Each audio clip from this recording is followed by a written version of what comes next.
Coño, sube eso hasta arriba, vamos, dale duro. Yo salgo a la calle buscando mi gente cuando de repente todos los delincuentes que queden en mi vida, buena mala suerte que son mi familia, no importa la sangre. Jesús y su agua en vino. Welcome back to the channel, everybody. Today we're going to talk about the good and the bad of Devin Haney. Talk about the good, because Devin Haney got two sides to him. Two sides. Duality. Two sides. Here's what I like about Devin Haney. I like how Devin Haney has that championship mentality. Devin Haney wants to fight everybody. Devin Haney wants to prove that he's the best. To me, that's that stuff I like. I like that about Devin Haney. Now, I mean, Devin Haney's a good fighter. Devin Haney's young. Devin Haney, boom, boom, boom, whatever. Devin Haney getting it in. He calling everybody out. He wants to fight everybody. He got that bravado to him. You feel me? That old school throwback fighter mentality. I want to fight the best. I want to prove I'm the best. I'm all about legacy. You feel me? Here's what I don't like about Devin Haney. Devin Haney has a little copycat side. Devin Haney trying to be like Gervonta Davis, right? Gervonta Davis is Gervonta Davis. Devin Haney be Devin Haney, you feel me? I like Devin Haney. I think everybody who like Devin Haney for who he is. Now, when Devin Haney's trying to be like Gervonta Davis, and Devin Haney's trying to be on his copycat stuff, to sell a fight, to be whatever, he tries to act like a tough guy. Notice that. Devin Haney tries to be like mean, and it's just not natural at all, not one bit. I heard little boys that sound tougher than him when they talk trash. So it's like, bro, just be yourself. Don't talk trash. That's not Haney. Haney's not a trash talking person. You see when Haney got in the ring with Lomachenko after Lomachenko beat Jermaine Ortiz, Lomachenko was like, oh, this not lightweight, this heavyweight. And Haney's like, yeah, I'm gonna show you. Like, it's like, what? It's just mad awkward. It's just mad awkward. He's awkward when he talks trash, right? You seen in the build-up and the top rank build-up thing that they, the episodes that they be doing for the fighters before the fight? Devin Haney talking about, I don't like Lomachenko. I want to beat him. I want to beat him real bad. Like, bro, it sound like a kid. Like, it's like a little kid. He said, he made me wait too long for these belts. Bro, you got the belts. What are you talking about?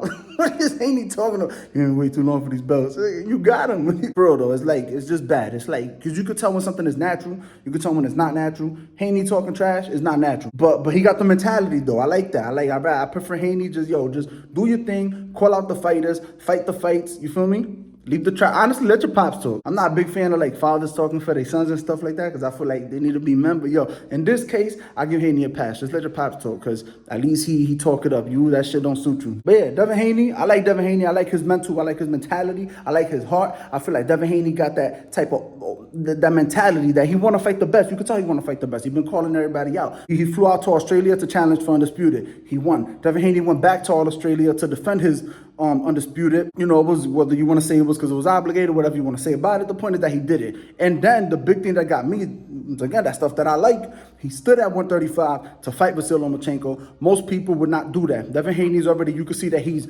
weight drained at 135. You can see Devin Haney, honestly, it's probably like unhealthy for Devin Haney to even be making 135 anymore. But he's staying there for that big fight with Vasyl Lomachenko. And I love that because he's doing that stuff that I'm talking about, that proving, that dominating the division, proving you the best in the division. You know what I mean? Now after this, if Devin Haney wants to go up to 140 and people say, oh, well, he didn't fight me, it don't matter because now it's like, it don't look like, you feel me? Like he proved that he was one of the best at 140. Undisputed. If he beats Lomachenko, he beat Lomachenko. You know what I mean? And he's talking about even staying at 135 afterwards. In my opinion, I don't want to see Devin Haney stay at 135. Like I said, I feel Devin Haney's already weight drained at 135. I think Devin Haney needs to move up to 140. You know what I mean? With Lomachenko, it's okay because Lomachenko, he don't got that type of power. Lomachenko don't got that type of power. He a little in the later stage of his career. No excuse. I got Lomachenko winning. I favor Lomachenko to beat Devin Haney. So like I said, if Devin Haney beats Lomachenko, I'm giving Devin Haney all the credit. You know what I'm saying? In my opinion, everybody's saying Lomachenko looks slow against Jermaine Ortiz. I think he looks slow against Jermaine Ortiz. I think Jermaine Ortiz was just fast himself. You know what I mean? It's harder. You don't look as fast when you're fighting somebody that's also fast. You know what I mean? Lomachenko was coming off a war, so a little bit of ring rust and all that, a little layoff. You know what I mean? Lomachenko still got it. If Devin Haney beats Lomachenko, he beat Lomachenko. It's not going to be that Devin Haney beat an old man version of Lomachenko. But like I said, after that, I don't want to see Devin Haney stay at 135 to fight Gervonta Davis. No, because I feel Devin Haney's already going to be weight drained. It's not too bad against Loma because Loma don't got that power. You feel me? But the Tank, that's a different story. If they fight, I need them to fight at 140. Tank can make 140. Tank went up to 140 to fight Mario Barrios, and Tank was saying Mario Barrios was way bigger than Ryan Garcia. You know what I mean? So if you went up to 140 to fight Mario Barrios, you can meet Devin Haney up there at 140. You feel me? But yeah, man, you know what I mean? I like Devin Haney. I really do. Well, I feel like once Devin Haney finds his identity, I feel like Devin Haney be like awkward, a little weird, like like he be trying to be cool. He tries to sell the fight. He wants to try to sound tough. But I think at heart, if you go back and you watch Devin Haney like 3, 4, 5 years ago, Devin Haney was always a lot more of like a humble type of person. He has more of a humble personality.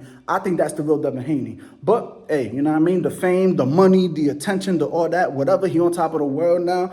It's gonna do that. He's young. You gotta remember, he's only 23, 24. You're still impressionable at that age. You feel me? You still haven't really, you're almost still a baby at 23, 24. You feel me? You're not really there.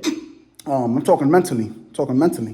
Now, I mean, so we'll see when Devin Haney is like, 28, 29, 30. I think he's gonna be a dope person, I think. Right now, he's kind of goofy to me. That's what I mean, the good and the bad of Devin Haney. The bad of Devin Haney, he goofy. He could be a cornball. The good of Devin Haney is that heart, that championship heart, that champion mentality when it comes to what he wants to prove himself. He wants to prove himself in the sport of boxing. And I love that. But that's it, guys. That's the good and the bad about Devin Haney. From my perspective, I'm out. Coño, sube eso hasta arriba, vamos, dale duro.